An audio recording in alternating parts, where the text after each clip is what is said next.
श्रीमद् करुणा सागर महाराज की जय। कैवल धाम की जय। जी महाराज की जय। सत कैवल साहेब। ओम प्रथम प्रणाम धाम जिनु सकल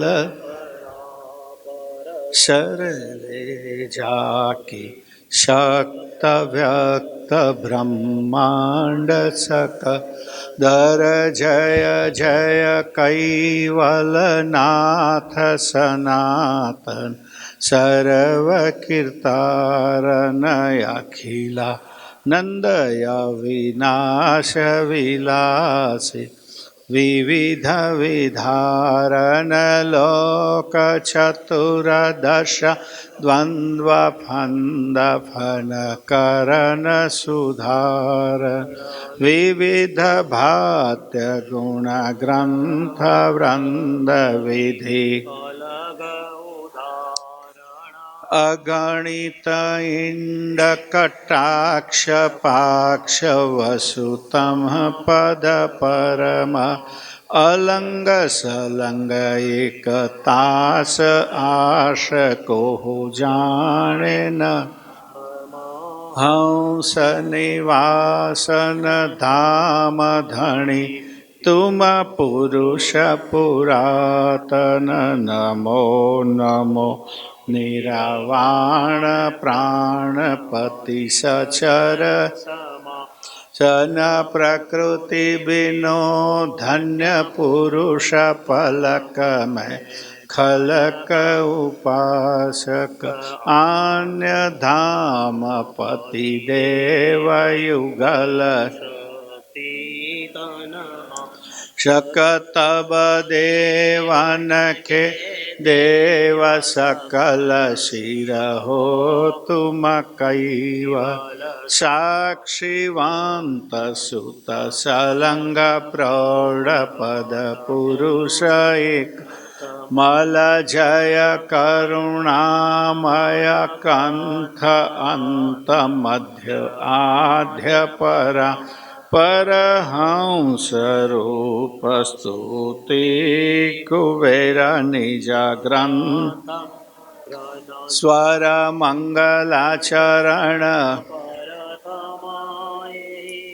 धरन सजन उर ध्यान अब ग्रंथन प्रारंभ सुनहो संत सुजान लोक असंख्य उत्पन्न गति सप्तदीप सुरधाम सो सब ग्रंथ में भाख्य हो विविध भात्य गुण ग्राम सकल अंग भिन्न भिन्न गति अर्थ बोध शुभ सार कहे कुबेर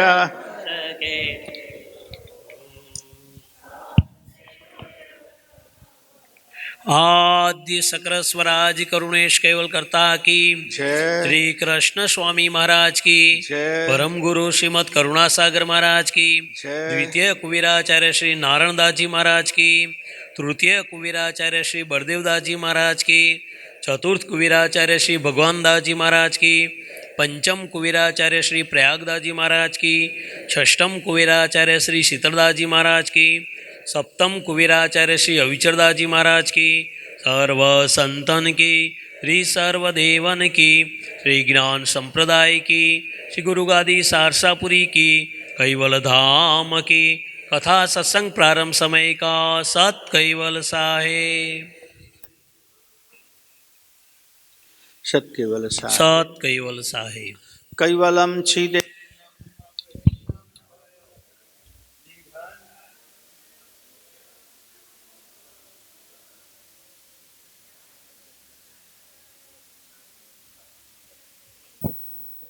ते निर्णेयं प्रणायं परन्तु जपेनं जपायं कायन्नं मयायं मनाति मगोऽयं स्वयं त्वं समस्तु जहानमधाता ध्येयन्नं विछन्दं विनयजे करोति विवर्जितवस्तु विधि वै वेदन्तम् अचन्तेन चन्तं सुनाति सनातं जेनाथम अनंतो अगाधम बहोर्धम लहे जन्महादम कुबेरम चेयन्मम नमामि नमस्तु श्रीमत्करुणा सागर महाराज की कैवल धाम की जय।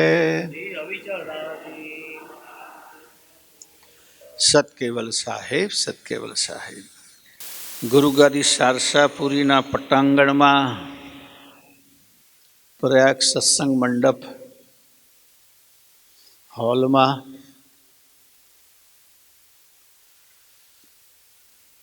ચકલાશીના નિવાસી અમારા વિઠ્ઠલભાઈ પટેલ અને અરવિંદભાઈ બંનેના કૈવલધામવાસ નિમિત્તે એમના સ્મરણાર્થે ગુરુગાદીમાં સત્સંગ પારણનું આયોજન કર્યું છે. આમ તો ઘણા સમય પહેલાંથી મારી પાસે તારીખ લીધેલી હતી અને આપણે આ કાર્યક્રમ ચકલાશીમાં પારણ નક્કી કર્યું હતું, પરંતુ વર્તમાન સંજોગોને કારણે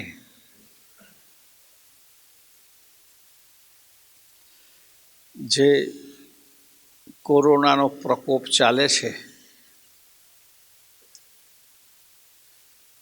એટલે એ દૃષ્ટિથી સાવધાની રાખીને આપણે એવું નક્કી કર્યું, પરિવાર સાથે વાત કરીને, કે ગુરુગાદીમાં આ કાર્યક્રમનું આયોજન કરવું. આવતીકાલે પણ આવું એક આયોજન છે, એ પણ આવું પારાયણ છે અને એ પણ અમેરિકાનું છે. હ્યુસ્ટનમાં અમારે કાર્ડિયોલોજિસ્ટ ડૉક્ટર કનુભાઈ પટેલ એમના ધર્મપત્નીના કૈવલધામવાસ નિમિત્તે એમણે પણ અગાઉથી તારીખ લીધેલી હતી.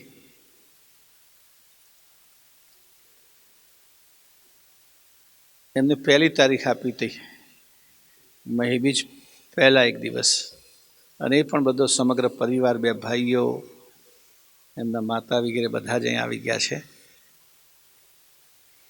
પણ કોરોનાને કારણે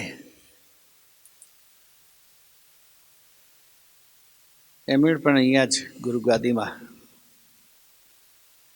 સત્સંગ પારાયણનું આયોજન એમના પત્નીના નામ સ્મરણાર્થે રાખ્યું છે. કારણ કે કોરોનાની સ્થિતિથી આપણે બધા વાકેફ છીએ. કદાચ આમાંથી બેઠેલા કેટલાક મારા જેવા લોકો એવા હશે કે અનુભવ પણ થઈ ગયો હશે કોરોનાનો.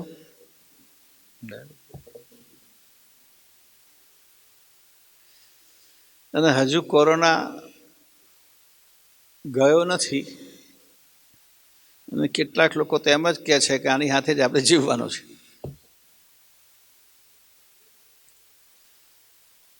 પરંતુ સાવધાની, હું ઘણી વખત કહેતો હોઉં છું, મેલેરિયા રોગ મચ્છરથી ફેલાય, ખબર છે ને? ડેન્ગુ મચ્છરથી ફેલાય, ચિકનગુનિયા મચ્છરથી ફેલાય, અને કોરોના માણસથી ફેલાય. માણસથી ફેલાય છે, મચ્છરથી નહીં, માણસથી જ ફેલાય છે.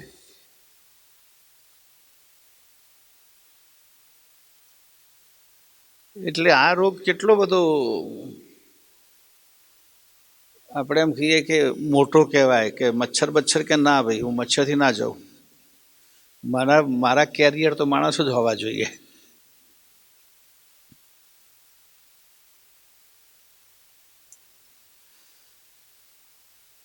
અને મચ્છર તો કરડે તો મેલેરિયાનું મચ્છર કરડે તો મેલેરિયા થાય, ડેન્ગ્યુનું મચ્છર કરડે તો મેલેરિયા થાય,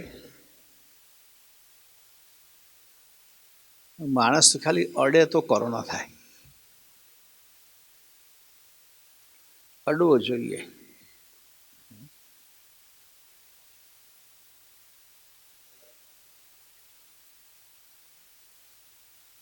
એટલે આપણને નથી કોરોના, પણ જેને છે એને ખબર નથી કોરોના. જેને છે એને પણ ખબર નથી કે એને કોરોના છે.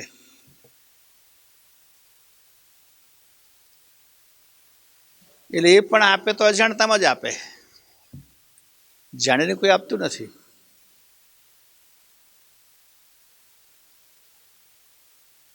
એટલે હું તો મોટે ભાગે બધાને કહેતો હોઉં છું કે આપણને મળનાર અથવા તો આપણી સામેનો દરેક વ્યક્તિ, કોઈ પણ વ્યક્તિ જે આપણને મળવાનો છે એ કોરોનાગ્રસ્ત છે એમ માનીને આપણે ડિસ્ટન્સ બનાવવું પડે. એમાં આપણી સુરક્ષા છે.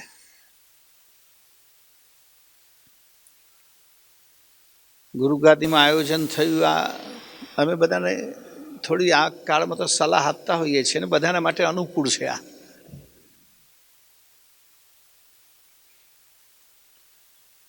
આપણે ત્યાં કાર્યક્રમ રાખે તમારે પહેલાં તો પરમિશન લેવા જવું પડે, 1 કે 150 વધારે નહીં. નાનો સરખો મંડપ બાંધવો પડે. આ તે બધું જ જે યજમાન પરિવારમાં જેને કાર્યક્રમનું આયોજન કર્યું હોય એ તો બિચારા વ્યવસ્થામાંથી ઊંચા ના આવે.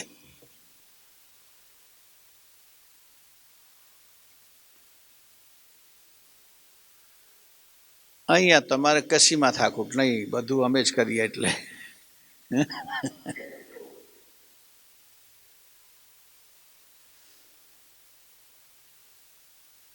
સભા મંડપ પણ આપણો ઘણો મોટો છે.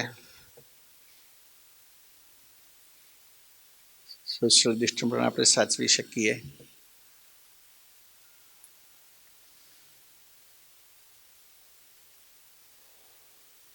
એટલે આયોજન અહીંયા થયું એ સરળતાવાળું છે.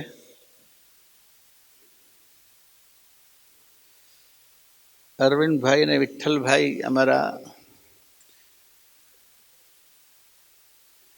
ખૂબ જ સેવા, પરમ ગુરુની સેવા કરનારા,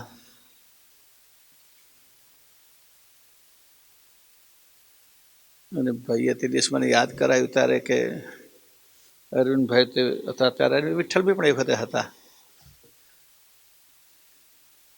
હવે આ બધા મોટા ભાગના માણસો કેટલાક વિદેશ જતા રહ્યા, એટલે અમારું ઊંધિયું રહી ગયું. બસ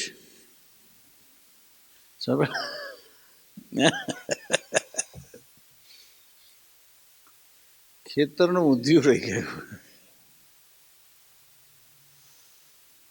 નહીં તો લગભગ દર વર્ષે ચકલાસી હોય. હે લો 5 વખત આમના જ ખેતરમાં આવે અરવિંદભાઈ એ વખતે. બરાબર છે. એક પ્રેમ છે, એક સ્નેહ છે. ખાવું બહુ એટલું બધું મહત્વનું નથી હોતું, ને આ જમાનામાં હવે ખાવાનું મહત્વ રહ્યું જ નથી.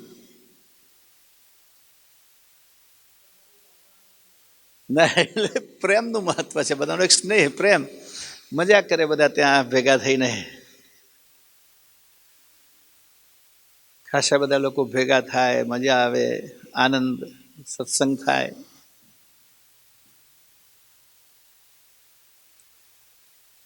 પરમગુરુ શ્રીમદ કરુણાસાગર મહારાજશ્રી જ્યારે હયા હતા ત્યારે પણ ચકલાસી જતા હતા. એમ કહેવાય છે બાપજીએ ચરખીડો નામનું ભજન ચકલાસીમાં રહીને બનાવેલું. એટલે અને ચકલાસી અમારું આફ્રિકામાંથી ઇંગ્લેન્ડ, પછી અમેરિકા,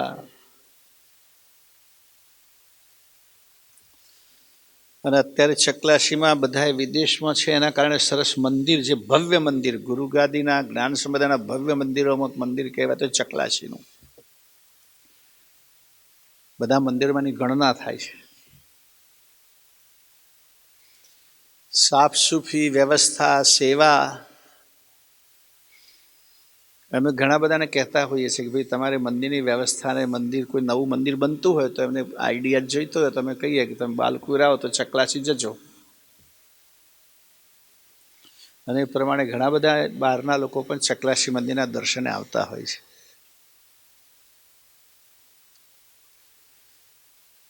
બધા ભાઈઓએ થયું કે શિકાગો જેવું પરમગુણ સ્વરૂપ બિરાજમાન કરાવવું, એવું સરસ, એવું સિંહાસન, એવી જ બધી વ્યવસ્થા.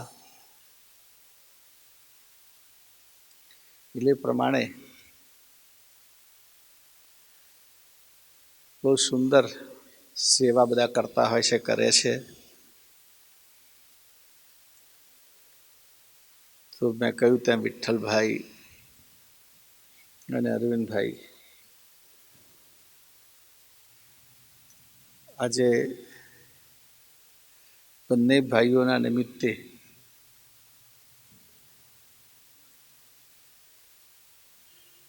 એક સાથે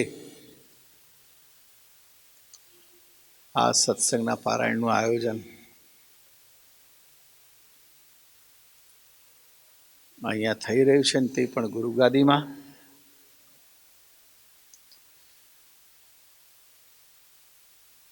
બંને સદગત આત્માઓ એમના પુણ્યથી, એમના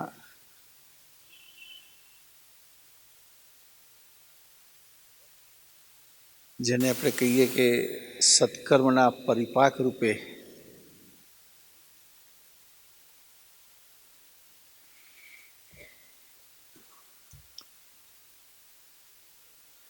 આજે આ કાર્યક્રમનું આયોજન થઈ રહ્યું છે.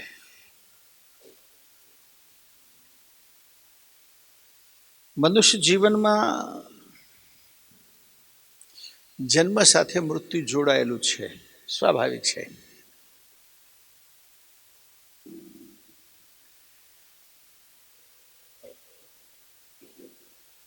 જે જન્મે,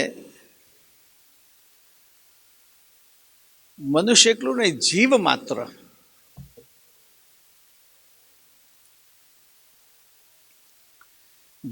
માત્ર જેનો જન્મ થાય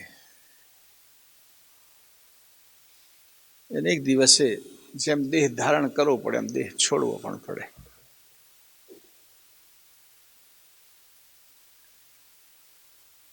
કરુણાસાગર મહારાજે આપણે તો 2 મંત્રો આપ્યા છે, એક પ્રગટ જાપ અને એક ગુપ્ત જાપ. પ્રગટ જાપ એટલે કૈવલ. એમાં આપણા પ્રવચન પહેલા પણ ધૂન બોલાતી, એમાં કૈવલ. જય કૈવલ, જય જય કૈવલ, એ પ્રગટ જાપ છે. અને બીજો જે ધ્યાન કરવા આપણે બેસીએ ત્યારે મનથી જપવાનો હોય છે, એની ધૂન ના બોલાય, એ જાહેરમાં બોલાતો નથી.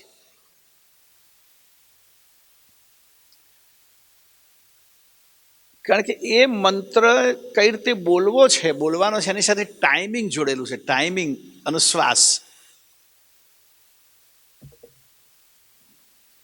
તમે કોઈ જગ્યાએ જોયું હોય કે અમારા વૈદિક બ્રાહ્મણો વેદ મંત્રનો ઉચ્ચાર કરે ત્યારે પ્રણવ સાથે ઉચ્ચાર કરે કે હાથ આમ કરે, હા હો વી હો હા. આ જે હાથનું ગતિ છે એ પ્રણવની ચાલને બતાવે છે. પ્રણવ સાથે એમ અમર મંત્ર પણ પ્રણવ સાથે જપવાનો છે. એમાં આપણે હાથ ઊંચો નીચો નથી કરવાનો.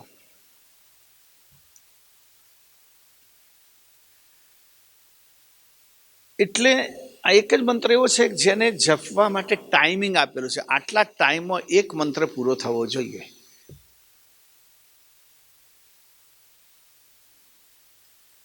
ચાર સેકન્ડમાં એક મંત્ર થવો જોઈએ એવાનું માપ આપ્યું છે.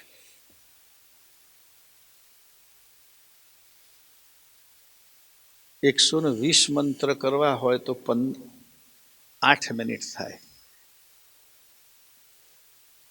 સોરી, 15 મંત્ર 1 મિનિટમાં થાય. 15 જાપ 1 મિનિટમાં થાય, 4 સેકન્ડમાં. એ જાપનું નામ આપ્યું છે પરમ ગુરુએ અમર મંત્ર. અમર મંત્ર.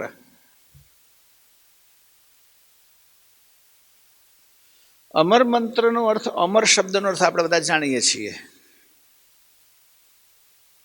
અમર,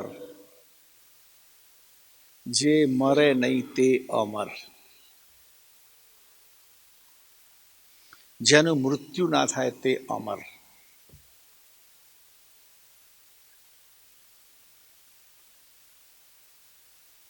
તો દિવ્ય પરમ ગુરુએ અમર મંત્ર આપ્યો છે. એને જે જપે એ અમર થઈ જાય, એ મરે નહીં. તો હવે પ્રશ્ન થાય આપણને કે અરવિંદભાઈ અમર મંત્રનો જાપ નહીં કર્યો હોય, વિઠ્ઠલભાઈ નહીં કર્યો હોય, કર્યો જ હોય તો પછી કેમ મર્યા? આમાંથી ઘણા બધા અમર મંત્રનો જાપ કરતા હશે, હું પણ કરું છું.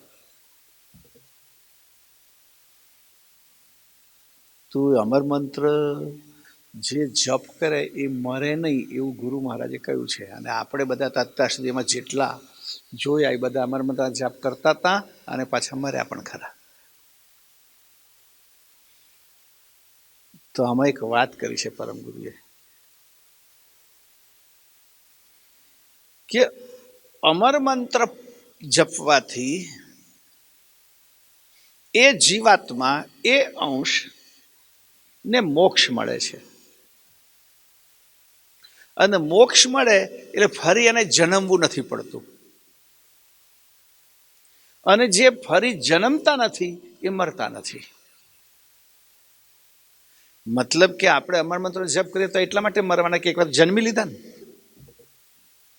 જન્મ્યા તેમને તો એક વાર મરવું જ પડે. પણ અમર મંત્રના પ્રતાપે જો મોક્ષ મળે તો ફરી જન્મવું ના પડે, જન્મે ના એ મરે ના. એટલા માટે આ મંત્રનું નામ પરમ ગુરુએ અમર મંત્ર આપ્યું. એવો મંત્ર જેનાથી અમરત્વ પ્રાપ્ત થાય. જીવાત્મા જ્યાં સુધી આ સૃષ્ટિમાં છે, આ દુનિયામાં છે, ત્યાં સુધી એને જન્મવું પડે છે. ગમે તે ઘાટમાં આપણે પુનર્જન્મમાં માનીએ છીએ. 84 લક્ષ પ્રકારની યોનિ અને શરીરો છે.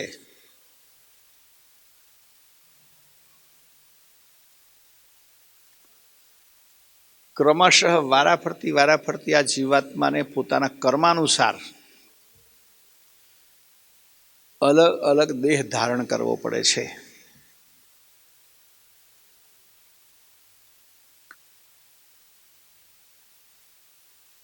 અને દેહમાંથી ફરતો જીવાત્મા ફરી માનવ શરીરમાં આવે છે.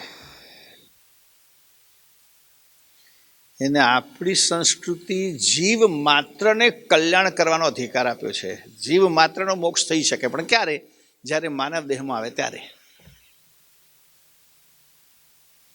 અને માનવ દેહ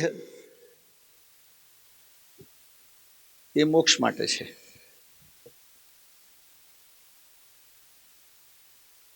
અમેરિકામાં હું જોર્જિયા જતો હતો નોર્થ કેરોલિનાથી, ત્યારે વચ્ચે કન્ટ્રી સાઈડ નાના નાના ગામડા ને એવું બધું, હાઈવે પર નહોતા ગયા અમે. પેલા ભાઈ મને લઈ ગયા હતા જ્યાંથી ત્યાં કંઈક 1-2 જગ્યાએ પધરામણી. ગામડામાં જઈએ અમેરિકામાં જ્યારે કન્ટ્રી સાથે ચર્ચ બહુ જોવા મળે, દરેક ગામમાં એક બે ચર્ચ તો હોય જ. એ રોડ ઉપર એક ચર્ચ, એ દિવસે સન્ડે હતો, પાછો રવિવાર. અમે નીકળ્યા ત્યાંથી એક ચર્ચ આવ્યો, તો ચર્ચમાં બહુ ભીડ હતી, બધા માણસો, કાર આખો પાર્કિંગ લોટ ફૂલ.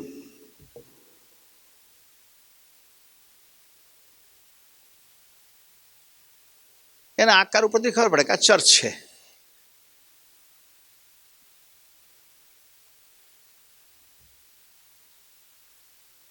ગાડી પેલા બીજા ધીમી કરી, મારી નજર ચર્ચ તરફ પડી.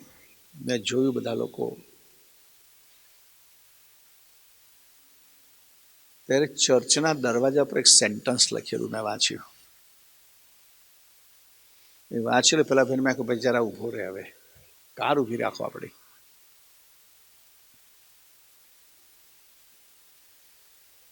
મોટે ભાગે બાઇબલના બહુ સેન્ટન્સ આ લોકો જોયા તો લખતા નથી હોતા, પણ ત્યાં લખેલું હતું. અને સેન્ટન્સ એવું હતું કે મેન ગ્રો ફોર ગોડ.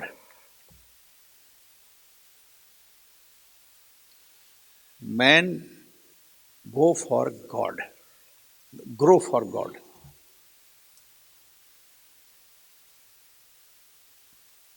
પેલા ભાઈને એમ પૂછ્યું, મેં કહ્યું આ સેન્ટન્સનો અર્થ હું કરું છું એવો જ છે કે બીજો કંઈક છે?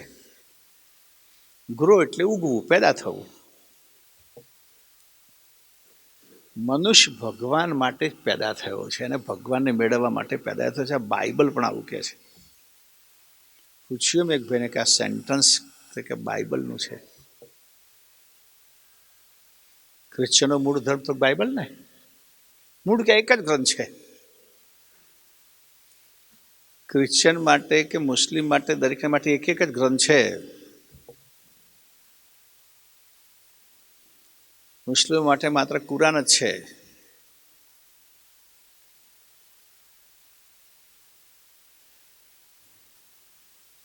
ક્રિશ્ચનો માટે માત્ર બાઇબલ જ છે.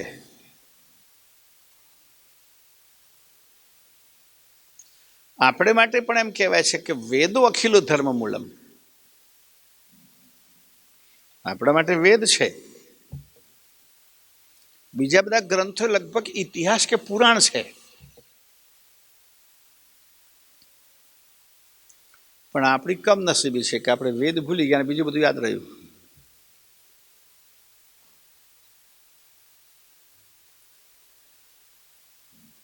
આપણે વેદ ભૂલી ગયા. ભાગ્યે કોઈ હિન્દુ હશે જેના ઘરમાં વેદ હોય, પુસ્તક, ગીતા હોય, કદાચ રામાયણ હોય, મહાભારત હોય, કોઈ પુરાણ હોય.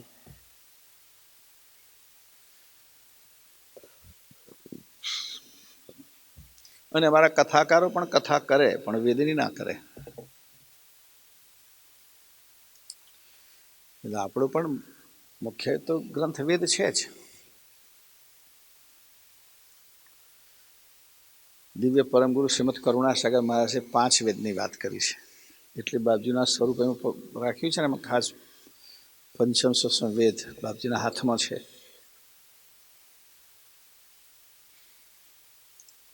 અને મેં થોડા સમય પછી આ કોરોનાની પતી જાય એટલે વેદ ઉપર જ અહીંયા શિબિર રાખવાના છીએ, ગ્રંથ શિબિર. પંચમ સસમ વેદ ગ્રંથ ઉપર જ. તમે આ બેનો લાઈન બેઠી છે ને, 2 ગ્રંથ લઈને. પશ્ચિમ સસમ વેદ લીધા, જુઓ સામે જ બેઠા છે.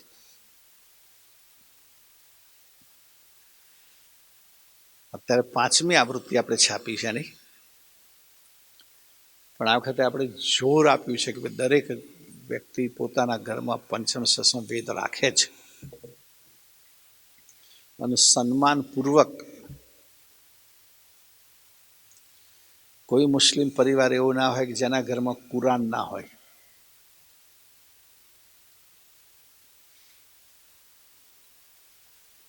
અને કુરાનને એટલું બધું પવિત્ર માને છે લોકો કે ભાઈ એમ કહે છે કે અલ્લાહની વાણી છે. મોહમ્મદ પૈગંબરના દ્વારા અલ્લાહે આ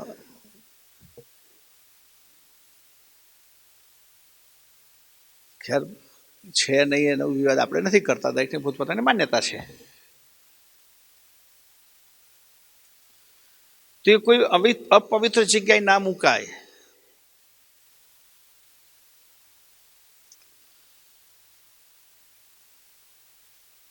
એને કોઈ અડે નહીં, એને કોઈ ગંદુ કરે તો પણ. અત્યારે પાકિસ્તાનમાં બીજા મુસ્લિમ કન્ટ્રીમાં તો કુરાનને જો કોઈ ફાડી નાખે કે એવું થાય કે તેને મોતની સજા છે. એટલું બધું પવિત્ર માને છે. આપણે તો ઘણી વખત કદાચ પેલા ગોટાવાળાની દુકાન લારી પર કોઈ ગીતાનું પાન્યું આવી જાય, એમાં ગોટા બાંધીને આપણને આપી દે, હા, ભજીયો બાંધીને.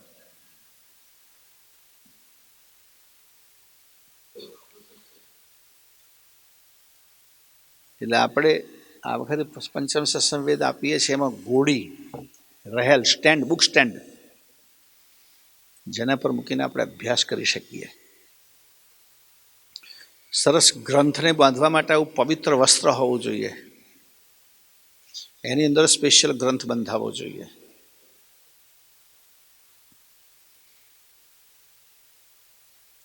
અને અભ્યાસ કરવો જોઈએ પાછું. ને તો આપણે તો પ્રશ્ન એવો કે આમ કે હાથ અડાડે બધું આવી ગયું, સમજી લો ને.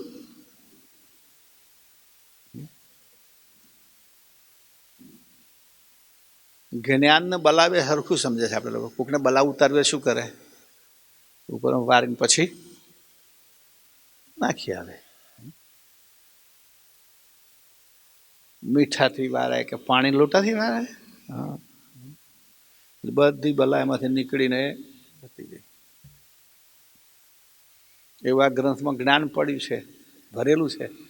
એવું કંઈક કર્યો, લોટો વારીને પી જઈએ તો બધું અંદર આવી જાય.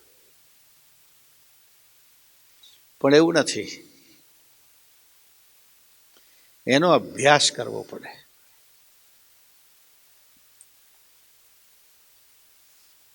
અભ્યાસ કરવાથી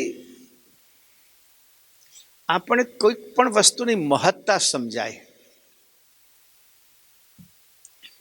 એમાં શું છે એની વિશેષતા સમજાય. અને જાણ્યા પછી એના પ્રત્યે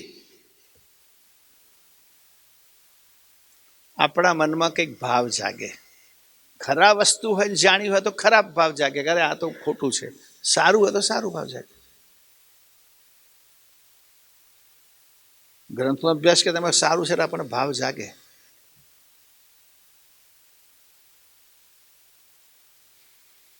કોઈ ખરાબ વસ્તુ હાથમાં આવી ગઈ ને જાણ્યા પછી નહીં. પેલો એક ભાઈ કહે છે, એની ચાની લારી હતી નાની, એ કે રોડ ઉપર, ફૂટપાથ ઉપર.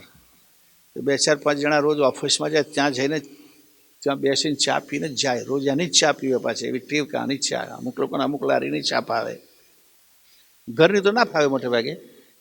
કારણ કે બેનો અમારે રોજ તપેલી ધોવાય, કઈ રીતે ચા ફાવે? તો અઠવાડિયાને ભેગી કરેલી હોય તો ફાવે. પછી 1-2 જણા છે ત્યાંથી નીકળે તો ચા પીવા માટે રોજ બેસતા હતા. એક દિવસ કહેલા, તું આ અહીં શું કામ આખો ખોલીને બેઠો છું નાનું? ચાલે કિનારે કહે છે કે સરસ દુકાન બનાય ને, અમે તને પૈસા આપીએ થોડા થોડા, ચાલ.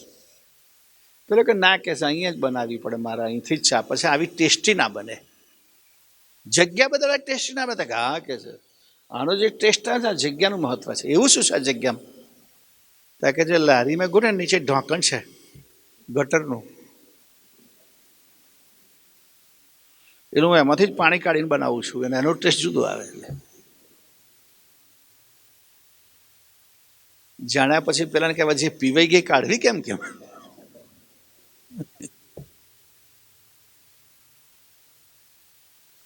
દરેક વસ્તુમાં એવું છે કે તમે એના હારને જાણો, એની મહત્તાની અંદર શું છે એને જાણો, ત્યાર પછી કોઈ પણ પ્રકારનો ભાવ, સારું હોય તો સારું અને ખોટું હોય તો ખોટું. ગ્રંથમાં બધું સારું જ હોય, જ્ઞાન જ હોય. દિવ્ય પરમગર જ્ઞાન જ આપ્યું છે. પણ એનો અભ્યાસ કરવાથી એની મહત્તા સમજાય. અને મહત્તા સમજાય પછી એની પ્રત્યેક વિશેષ ભાવ જાગે, એક વિશેષ ભાવ જાગે.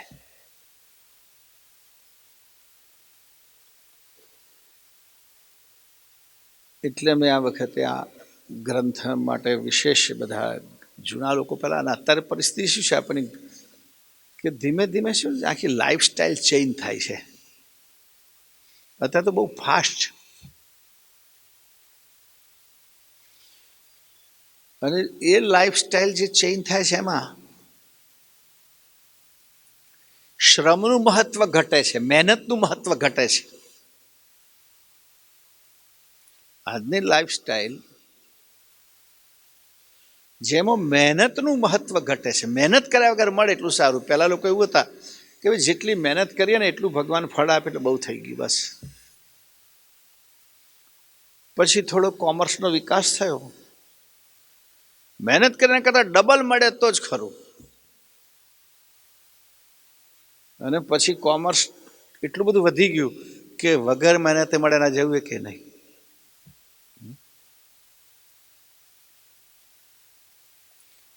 એટલે આ ગ્રંથનો અભ્યાસ, એને વાંચવું એ મહેનતનો વિષય છે. મહેનત. ઘણા લોકો કે પહેલાં તો લોકોને નવરાશ બહુ મળતી હતી, ટાઈમ બહુ મળતો હતો. અત્યારે પહેલાં કરતાં અત્યારે જિંદગી ઇઝી છે, લાઈફ ઇઝી.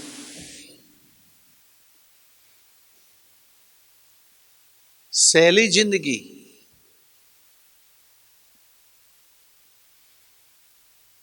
આપણે વિચાર કરીએ ભાઈ ચકલાસીમાં દિવ્ય પરમગુરુ કરુણાસાગર મહારાજ અહીંથી ત્યાં પધારતા હતા, ત્યાંથી ભક્તોને દર્શન કરવા આવતા હતા.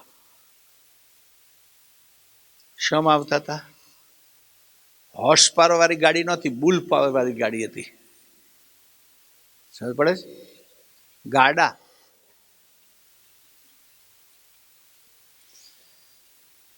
હવે ગાડામાં આવવાનું હોય અહીંયા કેટલો ટાઈમ થાય? 15-17 કિલોમીટર તો થતું હશે ચકલાસી, કે 12 કિલોમીટર તો બાલકુવેર જ થાય છે આપણું. તો ત્યાંથી 3 કિલોમીટર ખરું ને આગળ? હે? હવે ગાડો આવે, બળદ ગાડું મુશ્કેલથી કલાકનું 3 કિલોમીટર કે 4 કિલોમીટર ચાલે.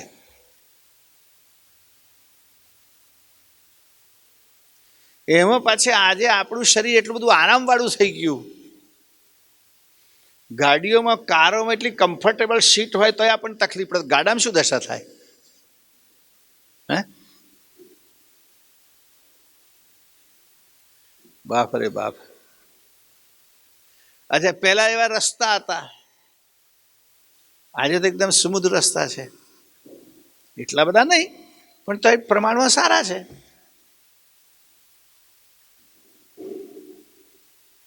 આજે તો ઈચ્છા થઈ ભાઈ આવવું છે ફટ બેને,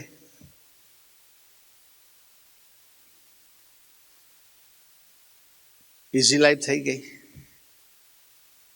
ખાવાનું પીવાનું બધું જ, જમવાનું બનાવવાનું હોય. પહેલાં તો જે ચૂલો ફૂંકતા હતા એ જૂના જમાનાની બહેનોને પૂછો, બહેનો ચૂલો ફૂંકે એમાં વળી ચોમાસું આવે તો બધું પિયર યાદ આવે આંખોમાંથી.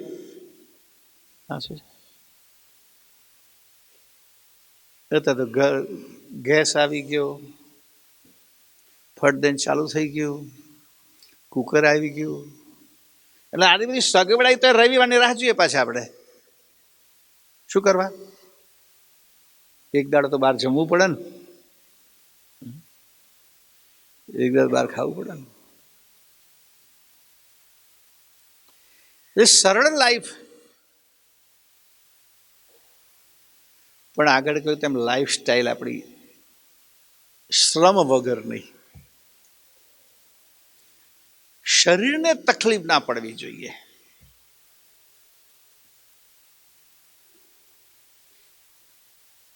બેઠક વ્યવસ્થા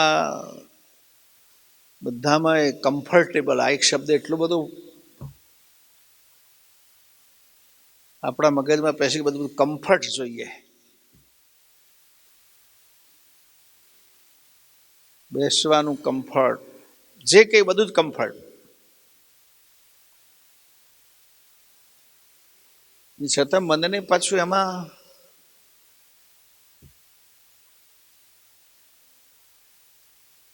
નથી, લાંબો સમય સુધી મનને એમાં આરામ નથી મળતો. થોડો સમય થાય ને પાછું ચેન્જ કરવું પડે. એવા સમયમાં આ ગ્રંથનો અભ્યાસ કરવા માટે, કે આને તો કોઈ કમ્ફર્ટ બનાવવાનો રસ્તો જ નથી, સમજવું પડે ને સાંભળવું પડે.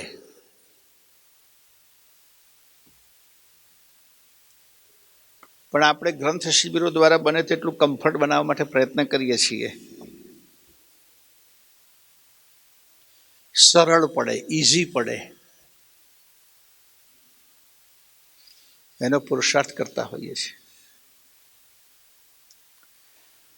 તો આ વેદ, કોઈ પણ વાક્ય હોય ને, કંઈ એવું હોય આમ કે ભાઈ આ મેં કહ્યું બિલકુલ બરાબર સચોટ છે, તેના માટે આપણે રૂઢિપ્રયોગ ચાલે છે. ભાઈ આ ભાઈએ જે કહ્યું ને એ વેદ વાક્ય સમજી લો.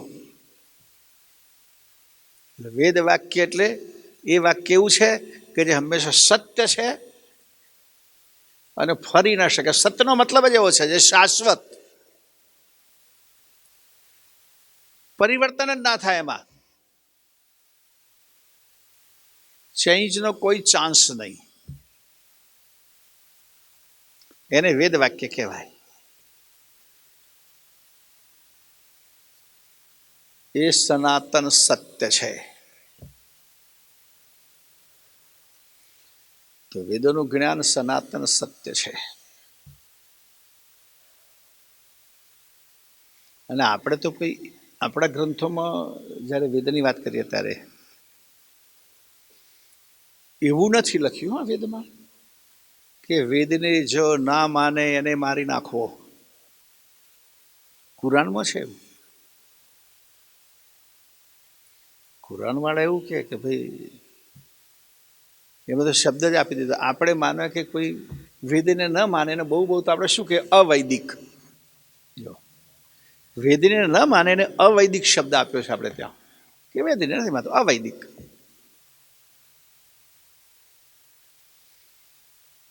જ્યારે મુસ્લિમોએ કુરાને ના માને એના માટે શબ્દ આપ્યો છે કાફર.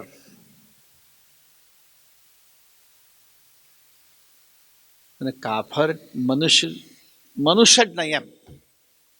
આપણે તો આવું નથી.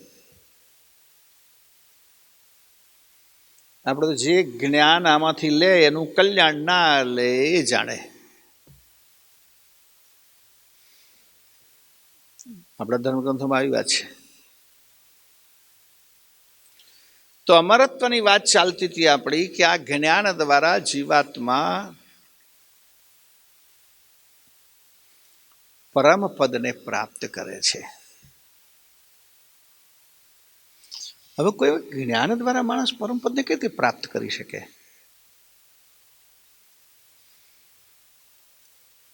જેને પરમપદ પ્રાપ્ત થયા માટેનો એક શબ્દ છે આપણા સાહિત્યમાં, મોક્ષ. મોક્ષ, મુક્તિ અને મોક્ષ બે જુદી વસ્તુ છે. એટલે આમ બંને એક વસ્તુ માટે વપરાય છે, પણ બંનેના અર્થ જુદા થાય છે. કે મુક્તિ તો ગમે ત્યારે મળે. અહીં તમે બેઠા છો, હમણાં અડધા કલાકમાં મુક્તિ મળી જશે. આ તો તમે કંટાળો લગાવથી કહી દઉં છું.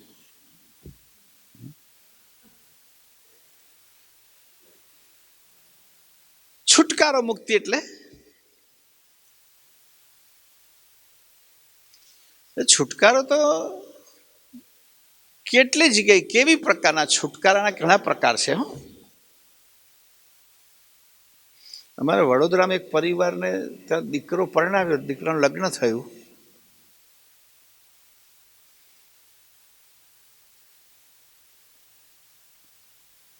પછી અહીં આવ્યા, એમના પુત્રને પુત્રવધૂને દર્શન કરાવવા. પછી એક વાત કરી એમણે કે ગુરુજી અમે તો દર્શન કરવા તો આવ્યા છીએ, પણ અમારા ઘરમાં દીકરો પરણાવ્યો છે, પુત્રવધુ આવી છે, અમારે પધરામણી પણ કરાવી છે આ નિમિત્તે. મેં કહ્યું ભાઈ સ્પેશિયલ તો આવું મુશ્કેલ છે, પણ એ બાજુ કોઈ કાર્યક્રમ થતો હશે તો ગોઠવી દઈશું. અને એમના સદનસીબે પધરામણી ગોઠવી પણ ગયા. બહુ ખુશ હતા, ખૂબ ખુશ.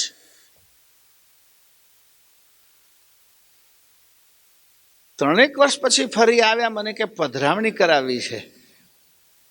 મેં કહ્યું તે દિવસે તમે દીકરો પરણાવ્યો, ઘરમાં વહુ આવી ત્યારે તો પધરામણી કરાવી હતી. તો કે હવે છૂટાછેડા લીધા એટલે કરાવી છે. છૂટ્યા કહે છે. મેં શું વાત કરો છો? તો કે એવા બધી અને ઘણી વખત ઘણા માણસોનું કંઈક કુટેવ વાળું એવું કોઈ પાત્ર આવી જાય તો દુઃખી દુઃખી કરી નાખે ઘરમાં. અસંસ્કારી પાત્ર આવે તો ઘરમાં દુઃખી દુઃખી કરી નાખે. કંઈક લોચા વાળું આવે દુઃખી દુઃખી કરી નાખે. મેં એમને પૂછ્યું નહીં છૂટાછેડાનું કારણ, પણ કે બસ છૂટ્યા. મેં માનતા રાખી હતી કે આમાંથી છુટકારો મળે તો ગુરુજીની પધરામણી કરાવી. પહેલા તો કે પહેલા માનતા જ રાખી હતી કે છોકરાનું ઠેકાણું પડે તો કરાવી લે કર.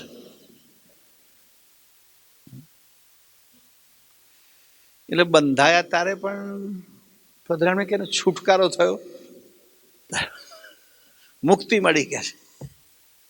થાકી ગયા હતા કે 2 વર્ષમાં તો 2-3 કેસ એવું કરી દીધા કે છે. અત્યારે તો બહેનો માટે કાયદા એટલા બધા ફેવર કરનારા છે તે ઘણી વખત તો બિચારા કેટલાક નિર્દોષ માટે બહુ જરૂરી છે, કોઈ કેટલાક દુરુપયોગ કરે. કાયદાનો નિયમ દરેક વસ્તુની 2 વાતો છે. રિવોલ્વર આત્મરક્ષણ માટે પણ હોય અને ગુનેગારો પણ રાખતા હોય છે. એ દરેકના 2 ઉપયોગ છે. તો છુટકારો એ મુક્તિ છે, પણ મોક્ષનો અર્થ બહુ મોટો છે. મોહનો ક્ષય થવું એનું નામ મોક્ષ. મોહનો ક્ષય.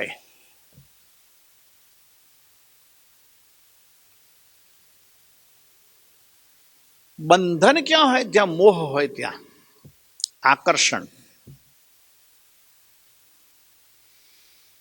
આપણને આખી દુનિયામાં કે છે જે કંઈ અહીં ફસાવાનું કારણ તકે બંધન તકે મોહ છે તે. ને મોહ એવી વસ્તુ છે કે માણસને ગમે એટલું દુઃખ થાય ને તો એને છોડવાનું મન ના થાય. દુઃખ પડે તો છોડવાનું મન ના થાય. મોહ એવો છે.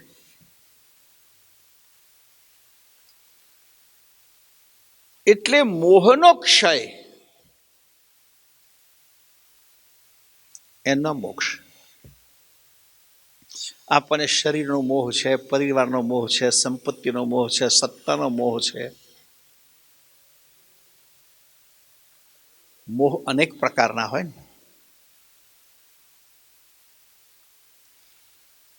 અને જ્યાં સુધી છે ત્યાં સુધી માણસ દુઃખી થાય પણ છોડે નહીં. સંતાનનો મોહ છે.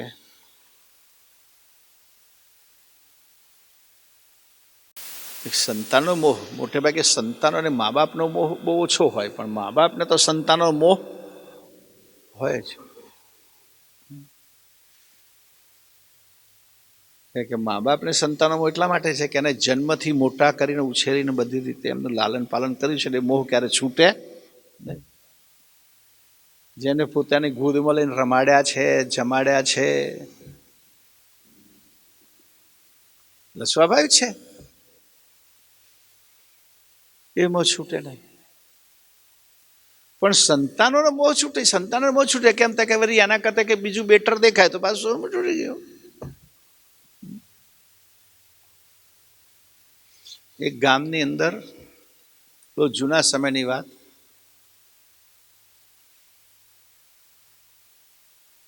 એક વેપારી હતો, એક વેપાર કરનારો એક માણસ. એને એક દીકરો હતો.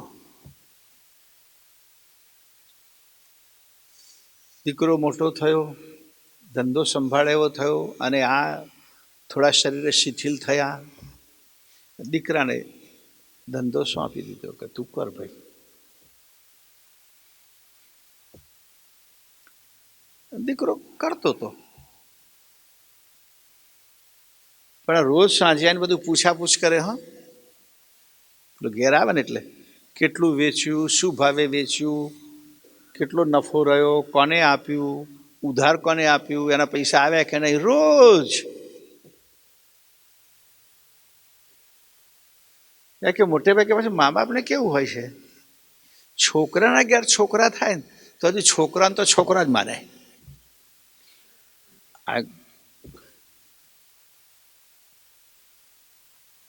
પેલો કંટાળ્યો, કહો તો તમે કરો કે મને કરવા દો, રોજ આ બધી હલેકરા ના કરશો. કે ભાઈ હલેકરો નથી કરતો, આ તને શીખવાડું છું, અમારા આટલા વર્ષનો અનુભવ છે. કે અનુભવ છે તો મને પણ અનુભવ થયો ને, હવે નહીં થયો તો થવા દો ને. બરાબર. લોકો એમ કહે છે કે બદામ ખાવાથી બુદ્ધિ આવે, પણ ઘણા લોકો એમ કહે છે કે ના, ઠોકર ખાવાથી જ બુદ્ધિ આવે. સમજ પડે? એકાક ઠોકર વાગે એટલે બુદ્ધિ આવી જાય. હા, હવે આવું ના થાય, તો આમાં નુકસાન છે. પણ આ વડીલે છોકરા પર વિશ્વાસ જ ના આવે. એ રીતે ઘરમાં બરાબરનો ઝઘડો થયો બાપ બેટા વચ્ચે. દીકરાનો બહુ ગુસ્સો આવ્યો, અને એમાં એના બાપને એને હાથ પકડીને ઘરની બહાર ઢસડી મૂક્યા. જાવ કે ગમે તો કોઈ ઘડાઘડમાં મૂકી આવું, ઘરમાં નહીં કહેશે. રોજ કંકાસ, રોજ વાંચી આવું ને માથું ખાવ છો.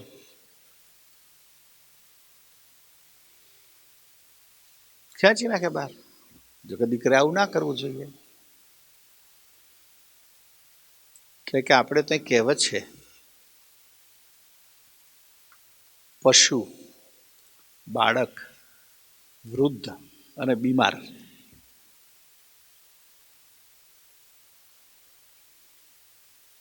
બાળક અબુધ હોય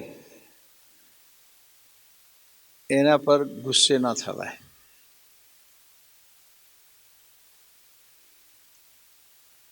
બીમાર પણ એવું, બીમાર વ્યક્તિ હોય એટલે બિચારો પથારીમાંથી બહાર નીકળી ના શકે, એટલે અંદર અંદર કંટાળે. આપણે સાજા માણસ 4 દાડે ઘરમાં પૂરા રહેવાનું થતું કેવું થાય કહો છો? અહીંયા કોરોનામાં થઈ ગયું હતું કેટલા લોકોને બિચારાને, ઘરમાંથી નીકળાને મુશ્કેલી થઈ ગઈ. એમાં ક્વોરન્ટાઇન, આપણે ક્વોરન્ટાઇન સેન્ટર કર્યું હતું ક્વોરન્ટાઇન માટે.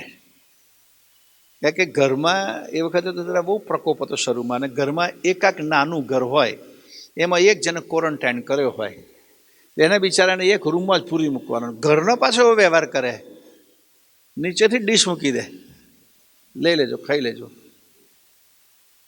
ઘરવાળા બધા આરામથી ટીવી જોવાનું, પેલા પૂરી મૂક્યો હોય મેં ગાંડો થઈને પૂરી મૂકતા હોય ને એવી રીતે. એટલે આપણે એવા લોકો માટે ક્વોરન્ટાઇન સેન્ટર કર્યું. જે લોકોને ટ્રીટમેન્ટ લીધા પછી 15 કે 16 દિવસ ક્વોરન્ટાઇન થયું એટલે આપણે ત્યાં આવે. આપણી હોસ્પિટલ આખી આપણે રીતે સજાવી દીધી. ઓક્સિજન કન્સન્ટ્રેટર, ઓક્સિજન સિલિન્ડર, ડૉક્ટરો, દવાઓ એમને માટે. પણ વ્યવસ્થા એવી કરી દીધી હતી, આખો કેમ્પસ બીજું કોઈ ના જાય, ખાલી અમારા ડૉક્ટર, નર્સ, એ પણ પેલી એમની કીટ પહેરીને પણ જમવાનું હોલમાં એક સાથે જ જમવા બેસે, છૂટા છૂટા બેસે, પણ ડીશો પહેલથી પેલા લોકો પીરસીને મૂકી દે, એમને મેળે જમી લે. સવારે અમે યોગાસન કરવા બોલાવીએ, દિવસમાં એક વખત હું પણ જાઉં, થોડી બધાની સાથે વાતો કરું બેઠા બેઠા. ટીવી મોટા મોટા મૂકી દીધેલા, દૂર દૂર ચેર મૂકી બધા બેસીને ધાર્મિક સિરિયલો જોવે અથવા તો કોઈ કથા સાંભળે.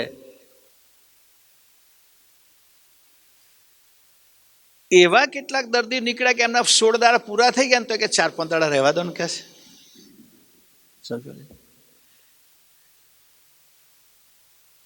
એટલે પેલા ઘરની અંદર એ તો કે બીમાર વધારે બીમાર થાય એવી વસ્તુ થઈ ગઈ. અને આપણે તો એક નિયમ છે, માનસિકતા બહુ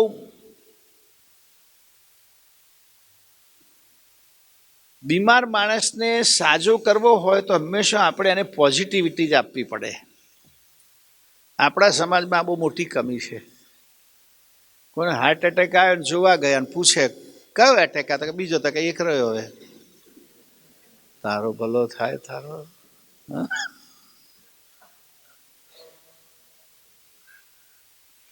ખબર પડે કોઈને કેન્સર થયેલું ખબર જાય ત્યાં આ તો કોઈને મટતું જ નથી કે છે. કેન્સર એટલે કેન્સર, પણ એવું નથી.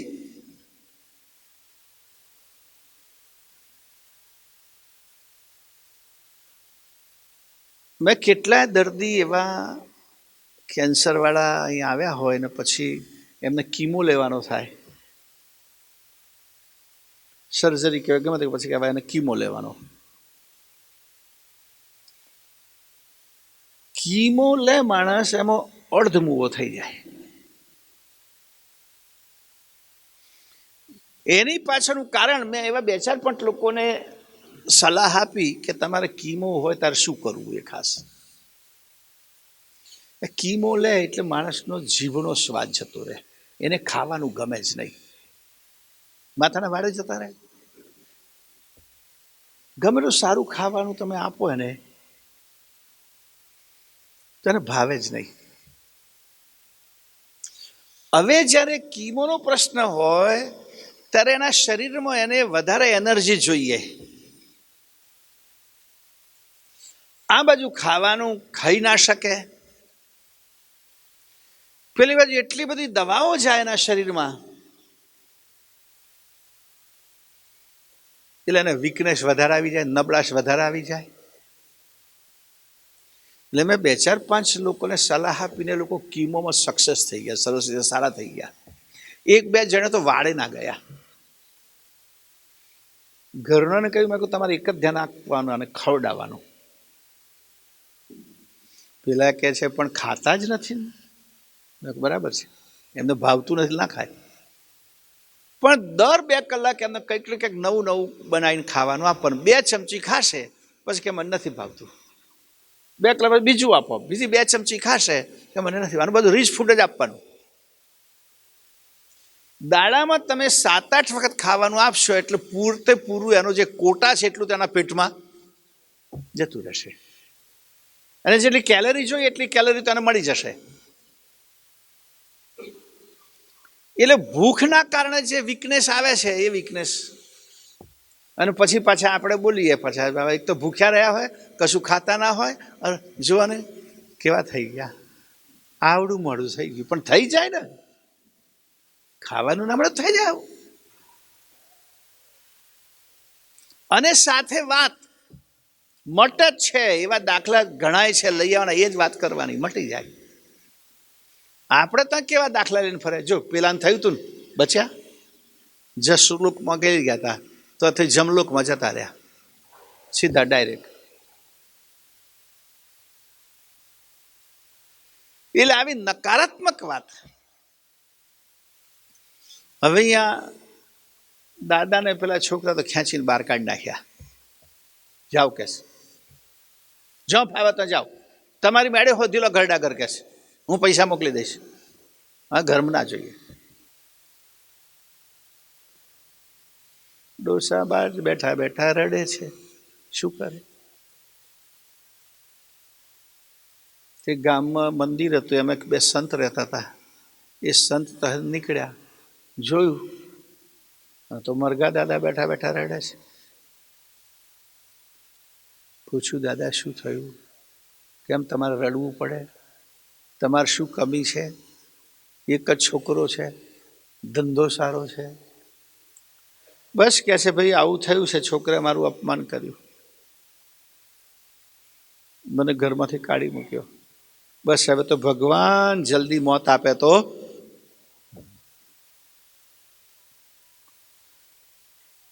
મહાત્મા કહે છે, મોત તેમ માગવાથી થોડું મળે, એ તો જે ભોગવવું પડે ભોગવવું જ પડે. તો કે મોત ના આવે તો પછી કૂવો અવાડું કરીશ, કે મતલબ આત્મહત્યા કરી લઈશ, પણ હવે જીવવું નથી. ત્યારે મહાત્મા કહે છે, એવું ના કરશો, તમે ચાલો મારી સાથે મંદિરમાં, આપણે તો બધી સગવડ છે, રહેજો ખાજો પીજો ને ભગવાનનું ભજન કરજો. કેટલી સરસ પોઝિટિવ વાત કરી કહો. કઈ નહીં, આપણે છોકરાને કરવા દો એની મેળે. એ એમ કે છું મારી મેળે મારું કરું, તમારે માથું નહીં મારું, નહીં મારવાનું. આપણે આવી જાય મારે ત્યાં ગરડા ઘરમાં જવું ને એ કરવું, એના કરતા ભગવાનનું ભજન રોજ સવાર સાંજ આરતી થાય, સત્સંગ થાય. આવી સરસ વાત કહેતા દાદાની આંખો ઊંચી થઈ પેલા મહાત્મા જોડે. હા, તમારો તો આ ધંધો છે ને, કે તમે બાવા થાય એટલે બીજાને બાવા જ બનાવતા ફરો ને. હું આ ઉંમરે આવું તો મારા દીકરાની આબરૂ શું, લોકો શું કે મારા છોકરાને પેલો ઢહેડી પાડે છે. તો એ છોકરાની આબરૂ શું? કે આ છે મોહ. મંદિરમાં જવામાં અમને આબરૂ જાય એવું લાગે છે છોકરાની, પણ છોકરો ઘર બહાર મૂકી દે છે, એમાં છોકરાની કે એમની આબરૂ જતી નથી. એટલે મોક્ષનો અર્થ છે મોહનો ક્ષય. આમને મોહનો ક્ષય થાય બરાબર છે, ચલો દીકરો હવે મોટો થઈ ગયો, એનું કરે છે, મારે માથું નહીં મારવાનું, મારે ભગવાનનું ભજન જ કરવું જોઈએ. પણ આપણે બધા સરકારી નોકરી કરતા હોય ને તો 58 વર્ષ કે એવું કરશો તારે શું કે રિટાયર થાય, રિટાયર્ડ. સરકારી નિયમ અનુસાર રિટાયર્ડ ભલે થાય પણ ટાયર્ડ ના થાય. એમને હજુ કંઈક ને કંઈક કરવું જ હોય, કરવું જ હોય, કરવું જ હોય.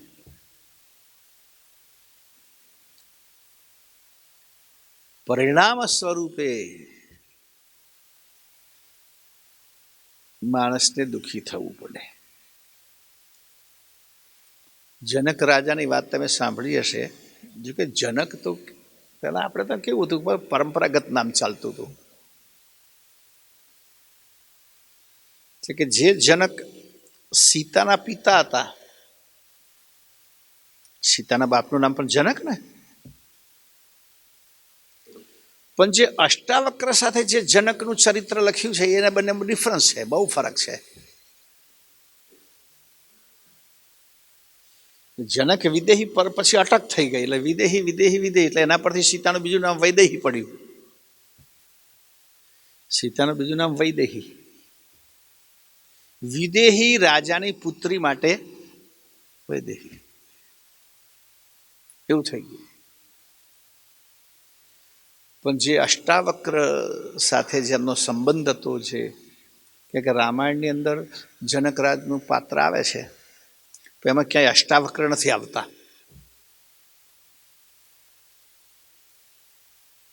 વિશ્વામિત્ર આવે છે, વશિષ્ઠ આવે છે, પરશુરામ પણ આવે છે ફરસો લઈને,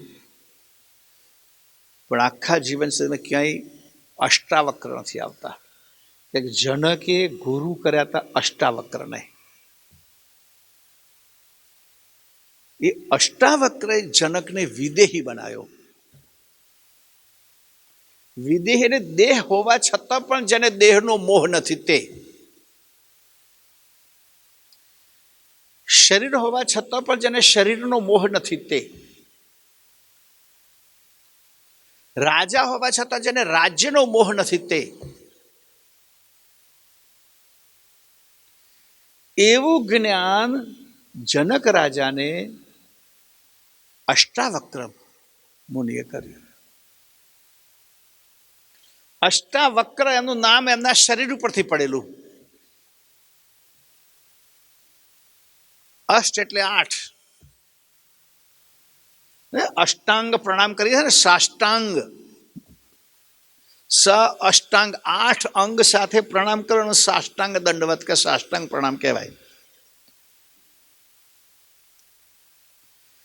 તો આ મુનિના 8 અંગ વાંકા હતા. હાથ પણ વાંકો, બંને હાથ વાંકા, બંને પગ વાંકા, કંઈક કમરમાંથી વધી ગયેલા, પાછળ બધું નીકળી ગયેલું, આંગળો પણ વાંકો, એવા અપંગ હતા. આજની ભાષામાં કે હેન્ડીકેપ્ટ. એ અષ્ટાવક્ર મુનિએ જનક રાજાને એવું જ્ઞાન આપ્યું, અને જનક રાજે અષ્ટાવક્રને ગુરુ કર્યા. એની પાછળનો ઇતિહાસ છે. અષ્ટાવક્રમાં કેટલા ઋષિ મુનિઓ આવતા હતા, કેટલા સંતો આવતા હતા. ઋષિઓ હતા એ વખતે, બધા વિદ્વાનો. પણ એમને અષ્ટાવક્રમાં જે દેખાયું કોઈનામાં ના દેખાયું. પહેલા તો અષ્ટાવક્રની અંદર જ્ઞાનનું કોઈ અભિમાન નહોતું, એટલું નહીં, ક્ષમા. એ કોઈને દુશ્મન નહોતા માનતા.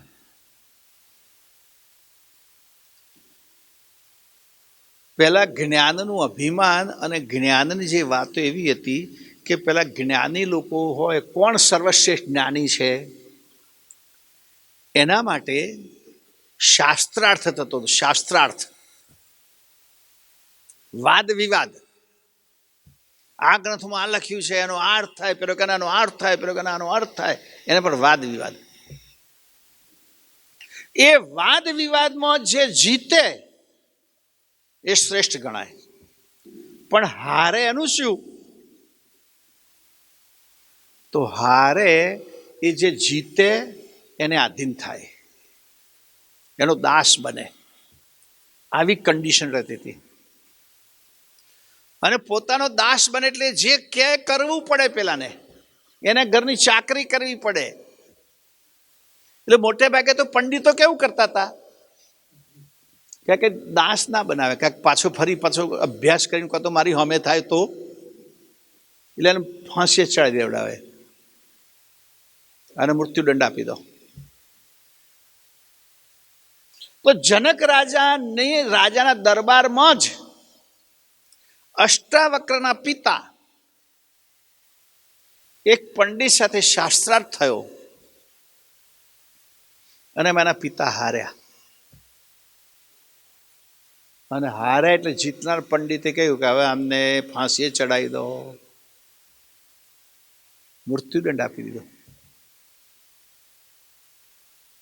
અષ્ટાવક્ર મોટા થયા, તેને માતાને પૂછ્યું કે મારા પિતા ક્યાં ગયા હતા? કે બેટા આવું થયું તારા પિતા સાથે, ફલાણા પંડિત સાથે શાસ્ત્રાર્થ કરતો હારી ગયા.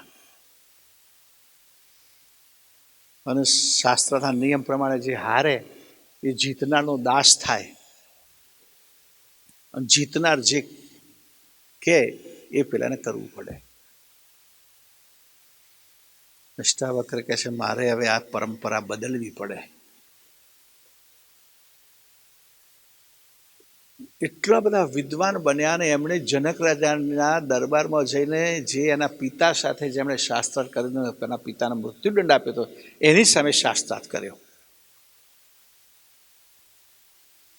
શાસ્ત્રાર્થ કર્યો એટલે આ પંડિત હાર્યા. પંડિત હાર્યા એટલે કે ભાઈ હવે લોકો વિચાર કે હવે આ એના બાપનો આને ફાંસી આપી દે, હવે આ આને ફાંસી જ અપાવશે, વેર તો વારવું પડે ને. બધા જનક રાજા કહ્યું ભાઈ હવે આ તમારો સેવક, તમે એને શું સજા કરો છો? ફાંસીએ ચડાવો છે કે તમારો દાસ બનાવો છે? તો કે એક પણ નહીં, મારે નથી દાસ બનાવો કે નથી ફાંસીએ ચડાવો. પણ એ બધા પંડિતો બેઠા છે, તો બધા પંડિતો બેસીને એક વાત, જો હું મને બધા જીતેલો માનતા તો મારી એક વાત સ્વીકારે. શું? તો કે હવે કોઈ પણ વ્યક્તિ શાસ્ત્રાર્થમાં હારે તો એને દાસ નહીં બનાવવો. બસ હારું પતી ગયું, એટલું બહુ થઈ ગયું. ત્યારે જનક રાજાને લાગ્યું કે આ માણસ કેટલો બધો મહાન વિદ્વાન કહેવાય, કેટલી બધી એનામાં ક્ષમા છે કે પોતે જીત્યો છે, અને એવી વ્યક્તિ સામે જીત્યો છે કે જેણે એના પિતાને હરાયા હતા અને એમને ફાંસીએ ચડાયા હતા, એમને મૃત્યુદંડ અપાયો હતો, એને આપણે માફ કરી દીધો. અને માફ કરે એટલું નહીં, પણ ભવિષ્યમાં હવે કોઈ પણ પંડિતને આવી સજા ના થવી જોઈએ. આ કોઈ મહાન વ્યક્તિ છે. એટલે જનક રાજા એને નમી પડ્યા કે તમે જ મારા ગુરુ અને તમે જ મને મોક્ષ અપાવો. તે મોક્ષ મોહ ક્ષય એટલો બધો કર્યો, એવું જ્ઞાન આપીને કર્યો કે જનક રાજાનો, કે જનક રાજા દેહ હોવા છતાં પણ વિદેહી કહેવાયા. રાજા છે પણ રાજનો મોહ નથી, સત્તાનો અભિમાન નથી. એમનો મોક્ષ કહેતો તો તારું શરીર છે ને મોક્ષ થઈ ગયો કે છે. અને જનક રાજા માટે એવું કહેવાય છે કે કેટલાકને તો એ પોતાની ક્રિયા દ્વારા ઉપદેશ આપતા હતા. એક વાર 4-5 પંડિતો, 2-3 પંડિતોને થયું કે આપણે જનક રાજા બધા વિદેહી કરે, પરીક્ષા તો લઈએ, એનામાં આટલું બધું જ્ઞાન છે, શરીર હોવા છતાં મુક્ત કઈ રીતે કહેવાય માણસ, એનો મોક્ષ કઈ રીતે કહેવાય. એટલા 3-4 પંડિતો ભેગા થઈને જનક રાજાને મળવા ગયા. કે જનકનો નિયમ હતો વિદ્વાનો અને ઋષિ મુનિઓનું સન્માન કરવું. કોઈ ખબર આપી કે 4 ઋષિઓ કે 5 ઋષિઓ તમને મળવા આવે છે. એ દરબારમાં પ્રવેશવા માટે પરવાનગી માગે છે કે ગમે તો પેસી ના જાય ને, પાછું ચોકીદાર હોય ને આગળ ગાર્ડ મૂકેલા. જનક રાજા કહે છે હું આવું છું સામે એમને લેવા માટે. કે બધા વિદ્વાનોને, બ્રાહ્મણોને, ઋષિઓને સામે જઈને મળતા હતા. જનક રાજા પહોંચી ગયા અને પેલા 4 કે 5 લાઈનસર ઉભા હતા, 2 હાથ આમ લાંબા કર્યા આગળ જઈને, અને બધાને ભેગા કરીને ભેટ્યા. 5 ને બાથમાં, આપણે તો કંઈક મળે તો શું નહીં અંગ્રેજી ભાષામાં હગ. કોરોનાએ થોડો બંધ કર્યો છે હમણાં.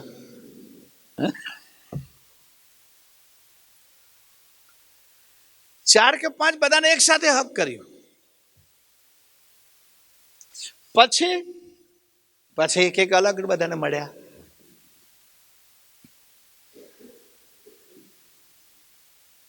આ 4-5 પહેલું નક્કી કર્યું કે આને ખોટો કોકે બનાવી દીધો, આનામાં કોઈ વિવેક જ નથી કે બુદ્ધિ જ નથી કે કઈ રીતે મળાય. એક હાથે તો બધાને ભેગા કર્યા કે છે, પછી પાછો જુદો જુદો મળ્યો.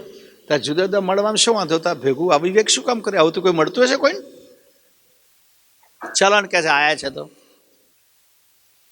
પછી બેઠા, જ્ઞાનની ચર્ચાઓ કરી, વાતો કરી, લાગ્યું જ્ઞાની તો છે રાજા, પણ આવું કેમ કર્યું, પહેલા અવિવેક કર્યો. પછી છેલ્લે પેલા જતી વખતે પંડિત પૂછે છે કે મહારાજ જો આપ ગુસ્સે ના થાઓ તો એક અવિવેક કરું કહો. કે તમે અવિવેક કર્યો, અમે આયા તો ફટ દઈને 4ને ભેગા કરીને પહેલા તો ગચગચાયા, પછી એકને મળ્યા. આવું કેમ? તો કે જુઓ ભાઈ, કાળનું કશું નક્કી નથી, મૃત્યુ ક્યારેક આવે નક્કી નથી, ક્ષણમય આવે. હવે તમે 5 જણ છો, 2 જણ હું ભેટ્યો અને પછી કદાચ મારું પ્રાણ પંખેરું ઉડી ગયું તો 3 બાકી રહે ને. એટલે એક વાર તો પહેલા બધાને ભેટી લઉં, પછી ટાઈમ મળશે તો પાછા. એટલે કહે છે હું સારા કામમાં કદી પણ વાયદો કરતો નથી. તમે સંતો મારો ત્યાં આવ્યા, વિદ્વાનો આવે તો તમારો સત્કાર કરવો એ સારું કામ છે, પણ 2નો કે 3નો સત્કાર કરું ને કદાચ મને કશું થઈ ગયું તો મારી ભાવના અધૂરી રહે ને.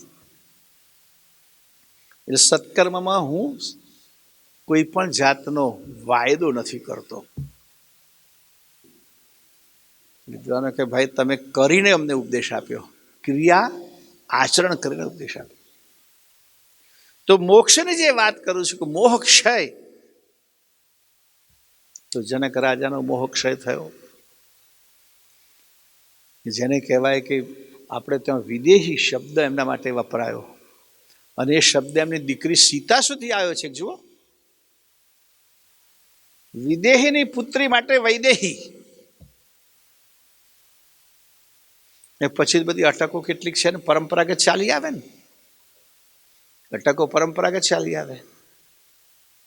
તમે સૌરાષ્ટ્રમાં જાઓ ને તો પટેલોની બહુ જાતની અટકો, ઉપ અટકો, અને બધી પાછી આપણા ચરોતરના ગામો ઉપર મોટાભાગની અટકો છે. હો, સુજીત્રિયા, ગજેરા, બધા ઘણા બધા આપણા ચરોતરના કેટલા ગામો છે કે જે સૌરાષ્ટ્રના કેટલા લોકોની અટક થઈ ગઈ. એ એવું ક્યાં છે કે ભાઈ અમે અહીંથી ત્યાં ગયેલા પછી એ નામથી ઓળખાઈએ છીએ. 10-12 અટકો મેં એવી જોઈ સાંભળી છે કે જેમની અટક આપણા ચરોતરના કોઈને કોઈ ગામ ઉપરથી જ પડી છે. હવે આપણને આશ્ચર્ય થાય કે આ પટેલ હશે કે નહીં હોય, ખબર ના પડે. એ કે પટેલ લખતા જ નથી, પેલી જે ઉપટક છે જ ચાલુ થાય એમને. એટલે કોઈક એક સ્થાનના કારણે, કોઈ વ્યક્તિના કારણે, કોઈ પદના કારણે અટક પડી ગઈ. એ અટક ચાલુ, આ પાટીદાર અટક એ પદના કારણે જ પડી ને. એમ કહેવું છે કે કેટલાક જનક વિદેહી જેણે અષ્ટાવક્રને પોતાના ગુરુ કર્યા હતા, એ જનક અને એ જનકની પેઢીમાં બીજા બધા એક જનકના નામથી જ ઓળખાયા. તો અહીંયા દિવ્ય પરમગુરુ શ્રીમદ કરુણાસાગર મહારાજશ્રી જે મંત્ર આપે છે, અમર મંત્ર, અમર મંત્રનો અર્થ એવો થાય કે હું ચૈતન અંશ છું, હું ચૈતન છું, હું ચૈતન છું. આપણી દુનિયાની મોટા ભાગની પરંપરા માનસિકતા ઉપર ચાલે છે.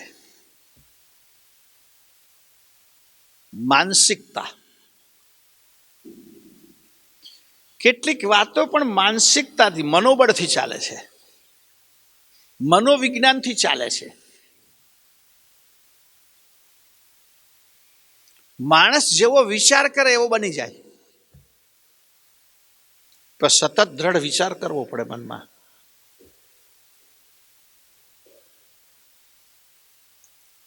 એમ અમર મંત્રમાં પણ દિવ્ય પરમ કે તમે સતત વિચાર કરો કે હું ચૈતન છું, હું ચૈતન છું, હું ચૈતન છું.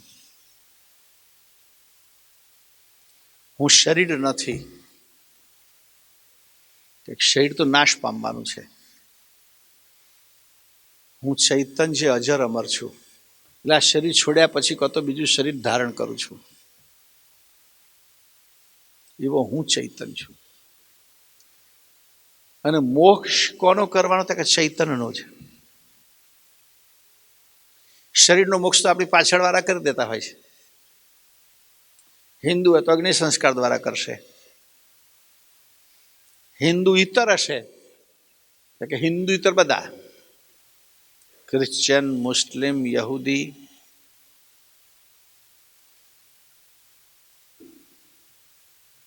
એ દફન વિધિ કરીને કરશે. જો કે હિન્દુમાં પાછા અમારા સંત સમાજમાં દફન વિધિ ચાલતી હોય છે. સમાધિ ક્યારે? જલ સમાધિ, ભૂ સમાધિ,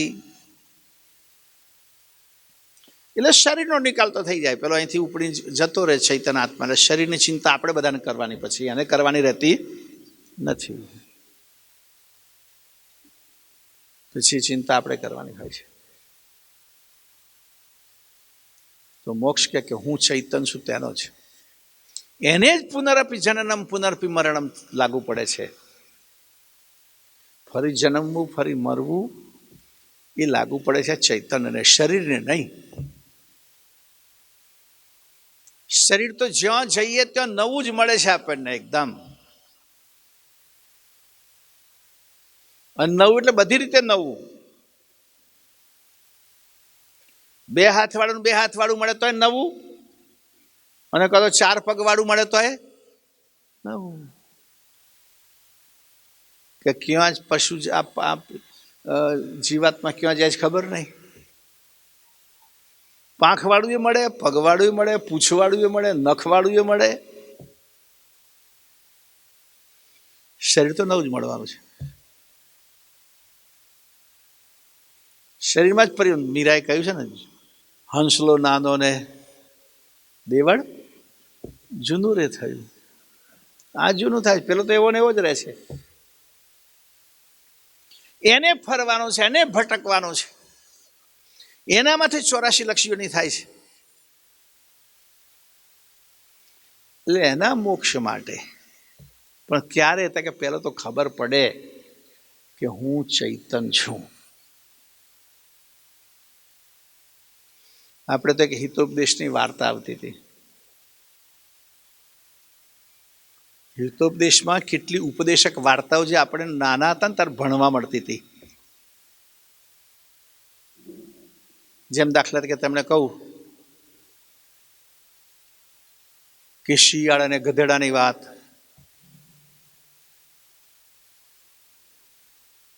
કે બંને ગયા શેરડીના ખેતરમાં, ખૂબ શેરડી ખાધી. પછી શિયાળને ઈચ્છા થઈ કે મારે તો યાર કશું બોલવું છે,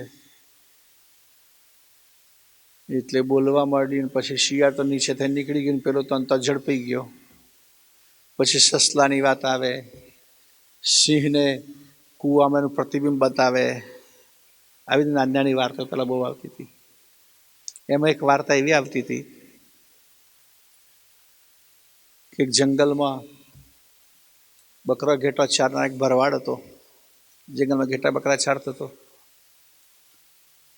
એમાં વળી કોઈક તો જંગલમાં સિંહ હતા. એમાં સિંહને એક બચ્ચું, અને એની માથી છૂટું પડી ગયું બિચારું. ગમે તે કારણે સિંહ જતો રહ્યો, સિંહ જતી રહી. એના બચ્ચું ઉંચકી લીધું, પોતાને ઘેર લાવ્યો, એને દૂધ પીવડાવીને મોટું કર્યું. આ સિંહનું બચ્ચું બકરાના ટોળા ભેગું રહે છે. એક વાર જંગલમાં ચરતા હતા, એક સિંહે તરાડ મારી હુમલો કર્યો, તો બકરો બધો ભાગ્યો. એમાં પેલું સિંહનું બચ્ચું પણ બકરા જોડે ભાગી ગયું. આવી વાર્તા આવતી હતી.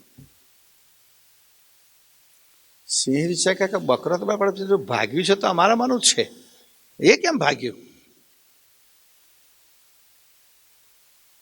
બીજા દિવસ ફરી આ બકરો ચરવા જતો તો ફરી આ સિંહ ગયો, ફરી તરાડ મારી, બધો ભાગ્યો, એ ભાગ્યો. અને તરાપ મારીને બચ્ચાને પકડ્યું. પેલું ગભરાય છે. અરે તું શું કામ ગભરાય છે? કે તું તો મારા જેવો છું, તું તો સિંહ છું, તું શું કામ ડરે છે? તળાવ આગળ લઈ ગયો, અને જો તું કેવું દેખાવ છું, મારા જેવું દેખાવ છું ને? તો કે હા. તો પછી તું એના ભેગો કેમ તો રહ્યો? તો કે નાનો વયસને લઈ ગયા છે, ત્યારથી હું જન્મ્યો ત્યારથી મને ખબર નહીં, હું તો અંત જ છું.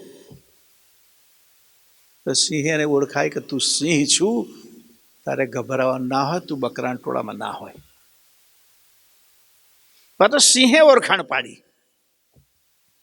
દિવ્ય પરમગુરુ કહે છે, હું પણ એમ કહું છું કે આપણો ચૈતન અંશ આ શરીર ભેગો થઈ ગયો. હું શરીર, હું મોહનભાઈ, મથુરભાઈ, જે હોય તે, પેથાભાઈ, મોથાભાઈ, પુરુષ, સ્ત્રી, યુવાન, વૃદ્ધ, ઘરડો, બાળક. પણ દિવ્ય પરમગુરુ એને ઓળખાણ કરે છે, કરાવે છે કે તું દર્પણ ભુજ મેં, ભાસ્કર ભુજ મેં જો ને જાલી. એક જગ્યા ભાસ્કર એટલે દર્પણ. તું દર્પણ હાથમાં લઈને જો તારા રૂપને કે તું કોણ છું. જેમ અસલ સિંહે પેલા સિંહને એનું પ્રતિબિંબ બતાવડાયું કે તું સિંહ છું, એમ દિવ્ય પરમગુરુ અમર મંત્ર દ્વારા આપણને આપણું પ્રતિબિંબ બતાવે છે કે તું ચૈતન છું, તું શરીર નથી. એ ચૈતન છે એવો ભાવ જ્યારે જાગે ત્યારે મોહનો ક્ષય થાય. હું શરીર છે એવો ભાવ જ્યારે જ્યાં સુધી હોય ત્યાં સુધી મોક્ષનો ક્ષય ના થાય. તો તો હું ચૈતન છું, હું ચૈતન છું, હું ચૈતન છું એનું સ્મરણ દિવ્ય પરમ ગુરુ અમર મંત્ર દ્વારા આપણને કરાવે છે. એટલે અમર મંત્રના સ્મરણથી હું ચૈતન છું ભાવ આવે એટલે આનો મોક્ષ થાય, મોહનો ક્ષય થાય. મોક્ષ થાય એટલે એને પરમપદની પ્રાપ્તિ થાય, ફરી અને જન્મ લેવો પડતો નથી. સંસારમાં એક વખત જે જન્મે અને એક વખત માનો છેલ્લે મોક્ષ થાય, પણ આપણે જન્મ્યા છીએ એટલે તો એક વખત આ દેહ છોડવો જ, કારણ કે દેહ છોડ્યા વગર તો મોક્ષ મળે નહીં. આ શરીર છોડ્યા વગર સ્વર્ગમાં નથી જવાતું. ત્રિશંકુની વાત તમે સાંભળી છે ભાગવતમાં, કે જ્યારે સદેહ સ્વર્ગમાં જવું હતું પણ ના જઈ શક્યો, દેવોએ પાછો ધકેલ્યો. વિશ્વામિત્રએ યજ્ઞ કરીને સ્વર્ગારોહણ યજ્ઞ કરીને મોકલી દીધો સ્વર્ગમાં, કે આ દેહ લઈને જા. તો દેવોએ નીચે સાથે સ્વર્ગમાં ધક્કો માર્યો, નીચે આવ્યો ને વચ્ચે ફરી પાછું વિશ્વામિત્ર એક સ્વર્ગ બનાવી અને એને ત્યાં ટકાયો. ત્રિશંકુ, નહીં ઉપર કે નહીં નીચે. આજે આપણે તો કહેવત જ આવી કે ત્રિશંકુ. તો શરીર ધારણ કરતા શરીર તો છોડવું પડે, પણ અમર મંત્ર પરમ ગુરુની આજ્ઞાઓ જે પાડે એને અમરત્વ પ્રાપ્ત થાય. આ દિવ્ય પરમ ગુરુનો ઉપદેશ છે. તો આજે બંને ભાઈઓને આપણે શ્રદ્ધાંજલિ આપીએ છીએ. પરમ ગુરુની કૃપાથી એ દિવ્યાત્માઓ અખંડ સુખ ભોગવે, ફરી એમને ક્યારેય જન્મ લેવો ના પડે એવી સ્થિતિ પ્રાપ્ત થાય એવી શ્રદ્ધાંજલિ આપીએ છીએ. અને એના સૌ પરિવારજનો વિદેશથી પણ આટલા બધા આવ્યા છે. પ્રેમ છે, સ્નેહ છે. પરદેશમાં રહેવા છતાંય તમે જુઓ કે મારા મા બાપ ને તો પરદેશનું કલ્ચર તો આપણે જાણીએ છીએ, રાઈટ? 2 જ વખત મા બાપને યાદ કરવાના, એક દિવસ ફાધર ડે ને એક દિવસ મધર ડે. મા બાપ કઈ હોય, દીકરાઓ કઈ હોય, દરિયા પાર છે, છતાંય બધા ભાઈઓ, બધું આખું કુટુંબ અહીં આવ્યું છે. એ બધાને પણ ખૂબ ખૂબ ધન્યવાદ આપું છું. અને તમારા બધાનામાં પણ અરવિંદભાઈ જેવી, વિઠ્ઠલભાઈ જેવી સેવા અને ભક્તિભાવ રહે. કારણ કે બંને ભાઈ અમારા સમાજમાં પણ ગામનું કંઈ પણ કાર્ય હોય, સેવાનું કાર્ય હોય તો તત્પર હોય. એમાં આપણા મંદિરનું કે બધાનું કામ હોય તો તરત જ. તો એ જ એમનો જ બતાવેલા પથ ઉપર પરિવારના બધા ભાઈઓ પણ એ રીતે જીવન જીવે અને યશસ્વી જીવન જીવે, બધા સુખી રહે એવી અભ્યર્થના સાથે હું મારી વાણીને અહીંયા વિરામ આપું છું. સત કેવલ સાહેબ, સત કેવલ સાહેબ. आद्य सकल स्वराज करुणेश केवल करता की जय. श्री कृष्ण स्वामी महाराज की, परम गुरु श्रीमद करुणा सागर महाराज की, द्वितीय कुबीराचार्य श्री नारायणदास जी महाराज की, तृतीय कुबीराचार्य श्री बलदेवदास जी महाराज की, चतुर्थ कुबीराचार्य श्री भगवानदास जी महाराज की, पंचम कुबीराचार्य श्री प्रयागदास जी महाराज की, षष्ठम कुबीराचार्य श्री शीतलदास जी महाराज की, सप्तम कुबीराचार्य श्री अविचरदास जी महाराज की, श्री सर्व संतन की, श्री सर्वदेवन की, ज्ञान संप्रदाय की, श्री गुरु गादी शास्त्रापुरी की, कैवल धाम की कथा सत्संग पूर्णावर्ती का सत कैवल साहेब, सत केवल साहेब, सत केवल साहेब, सत केवल सत कैवल साहेब.